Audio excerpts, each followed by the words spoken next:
Welcome back to another episode of Hep Huddle. This is episode number 190. And so I didn't think I'd be making 190 plus videos, but I appreciate the comments, the text, the emails coming in. So I appreciate the love. Thank you very much, you guys. This email came in from Nandini from Calgary, Alberta, Canada. I mean, there aren't many places on the planet more beautiful than Alberta. I remember years ago, hiking in Patagonia, and the tour guide was like, have you ever seen anything as beautiful as Patagonia, down in Chile? And I pulled out my phone and I said, well, actually, yeah, take a look at this. And she was like, that's beautiful. Where is that? I'm like, well, that's Lake Louise, Alberta. I mean, so it rivals, Patagonia down in Chile and Argentina. So love it out there. And then Dini writes in saying, I've been working here for about a year and a half.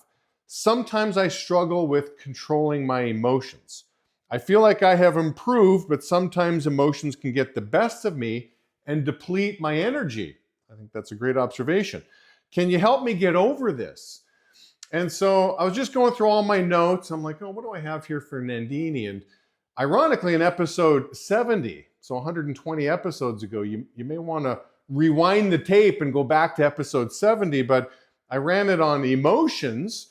And I was just looking through some of the notes. I'm like, oh, this stuff is good. I'm going to have a different take here today. But, I asked, why are you emotional? Are you tired? Are you hungry? So you may want to go back and look at that. Don't make decisions when emotional. Avoid crucial conversations when emotional. Look for little wins. So again, I've got some nuggets of gold in episode 70, but today I'm going to go in two different directions. I was really thinking about this, because I think we all struggle with this. I mean, if the field was so easy, right, our clients wouldn't hire us to do this. They could just hire anybody to do it. But they've come to terms like, listen, we're just not good at this. We're going to outsource this to the experts. You guys figure out how to assemble crews and how to put people in the field. And I think the reason it is so emotional is because there's more no's than yeses, right?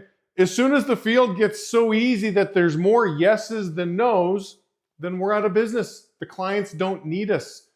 But it is difficult work because of all the rejection. So I'm going to give you two different directions here today on how to best deal with emotions.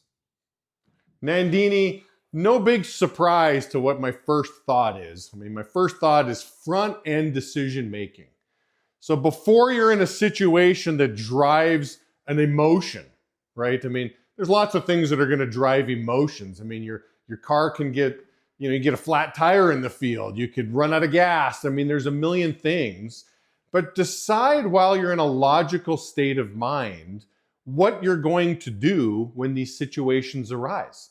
I think of how Stephen Covey articulates it in the 7 Habits, right? He's talking about being proactive in habit number 1. And he says, isn't it interesting that there's a stimulus and there's a response? There's something that happens that drives our response. And in between those two events is a decision. It's a choice. You have the ability to choose. So why wait till you're emotional to deal with that decision and that choice? I think of a rep that I worked with years ago. I was fascinated by his previous job. So this rep's previous job was selling funeral services over the phone, cold calling people. Like imagine receiving a phone call like, hey, sir, how you doing today? My name is Jaime and I'm selling funeral services. He says, most people don't think this through. They're not making this decision while they're alive. They're just letting somebody else make this decision, once death happens. And think about the state of mind that a person's in where they have to make these big choices. I mean, they're expensive choices, from the casket, do you get cremated, do you get buried, where do you get buried? So there's a lot of these choices to make. He goes, I was really trying to sell people on, hey, while you have clarity and while you've got the money decisions to make these decisions right now, isn't now the time to decide rather than letting your wife decide this while she's grieving and she's sad? Like, think about it, it happens so quick, right? Death happens, then the funeral service. I mean, this is just a matter of short days. Make these decisions on the front end. So sorry to go down this morbid path here with you, just a big fan of dealing with things on the front end and managing those decisions on the back. Think about how we train our new reps, right? So new reps come in, we're like, hey, what are the common objections we're going to hear? So in other words, before you face the objection, let's talk through what those objections are so you're well prepared. I remember a rep, we were talking to somebody at their door, and the rep starts laughing and says, "Oh, ma'am, you're one of those cows we were talking about earlier today." And I'm like, oh, dude, you can't use our internal jargon, right? Cows can't operate without spouse. You can't use that jargon with the customer. That's kind of an us thing that we can talk about. But all I'm trying to do is prepare you for when that objection happens. Here's how to overcome that objection. So again, just think through all the different scenarios that are driving you crazy. Maybe pay attention. Maybe take a week to really monitor. Hey, what are these triggers?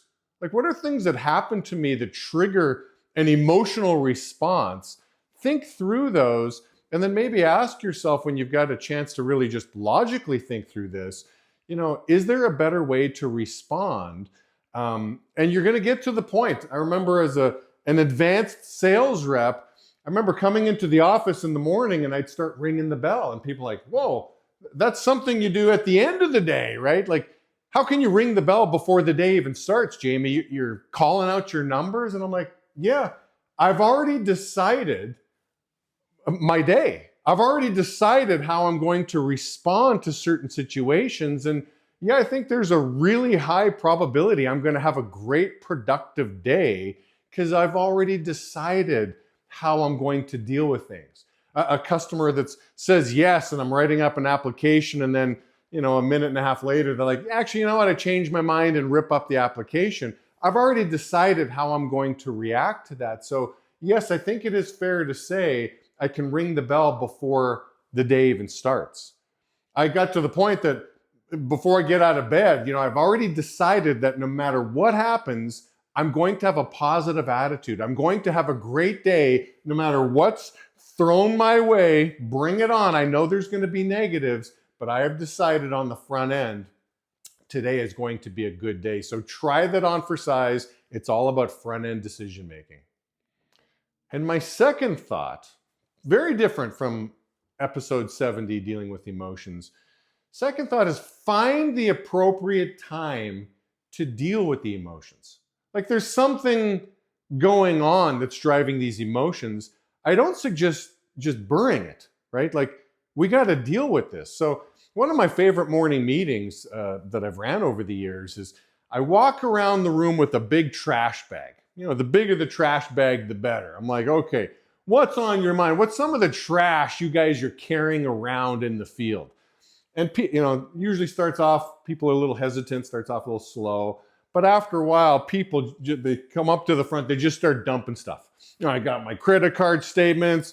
One guy walks in, got my girlfriend, dumps his girlfriend in there. I'm like, oh, maybe we'll deal with this, offline here a little bit. But, people just started throwing their stuff. I'm like, yeah, it doesn't do you any good to walk around with all this extra weight, right? Like, that's what you're doing. It's like before you get up to bat, you've got those batting donuts that you can swing. And then you take the donut off, and now you can really swing away when you finally get up to bat. I mean, those donuts help you for the practice swing, but you're not going to obviously have a donut on your bat when it's time to swing and get on base. So you don't need the extra baggage. And then I always close it off as people are feeling good about this. Again, it's not going to help you in the field, but I promise you, at the end of the day, I'll give all this stuff back to you. I'm not going to solve your credit card statements for you. I promise I'm going to give them back. I'm just saying, try not to carry this stuff with you in the field. There is an appropriate time to deal with this stuff. And I really do think if all you do is just suppress negative emotions, they will find a unique way of kind of popping their ugly heads up at you at very inappropriate times. So in my book, I wrote a chapter called Journal, which is a guy's version of a journal, is kind of how I framed it. But I find that to be very therapeutic to just really sit down, get your emotions out. Like, what's on my mind? What's keeping me up at night? What's driving me a little crazy? but write that stuff out. I was on a call earlier today, talking with a friend, and we got talking. I became this sounding board, and this individual was just sharing all kinds of stuff with me, and I could tell it felt really good for him to share, to get this stuff off his chest. He even said to me, he goes, Jamie, I think I've only talked to one other person about this, a situation that happened years ago. And now, again, just dealing with it, bring it out in the open, find a safe place or a safe process on dealing with negative emotions. Don't suppress them.